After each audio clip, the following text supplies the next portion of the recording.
Hi and welcome to this week's market update. Well, yesterday we had CPI numbers out for the June quarter and they came in at 1.8%. For the year they were at 6.1, both those numbers just under what market forecasts were. The main reason we've seen a drop in the CPI number is the fact that the oil price has fallen back a little bit, and that obviously we've seen with petrol prices coming off slightly over the last 2 months. Overnight we had US market lift interest rates, so the US Fed Reserve increased their rates by 75 basis points, which is quite a large increase, but was probably not unexpected. And with the comments that the Chairman Powell came out with after the announcement, suggesting that strong employment and also a generally strong economy, he feels that they're not likely to see the US in recession, at least this year. We also have next week, we have the interest rate announcement from our RBA, and we still expect a 50-point rise there, even with that slightly lower CPI number. We think the RBA will still move by 50 points, and then maybe starting to soften those moves over the next couple of months from there.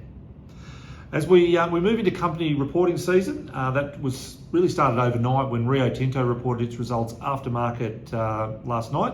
That sort of lines up with when the European markets open, Rio being a dual listed company.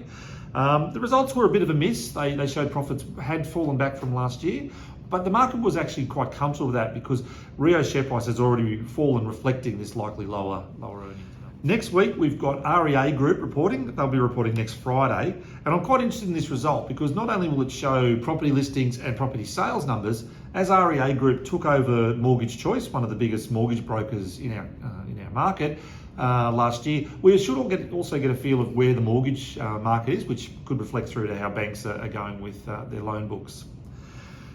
For ANZ shareholders, now we're getting closer to the close of the ANZ entitlement offer. So if you are an ANZ shareholder, you will have an entitlement to take up some new shares. Please consider this. I think it's a very good offer and quite a good discount at current prices. So look to take them up. If you've got any concerns, give our office a call and we can help you through that. And the final thing for this week, Macquarie Bank had an update this morning and certainly have left a pretty positive spin, not only on their own results and how their performance is, but just generally how they are viewing the local economy. So some pretty good numbers to consider there. Thanks and see you next week.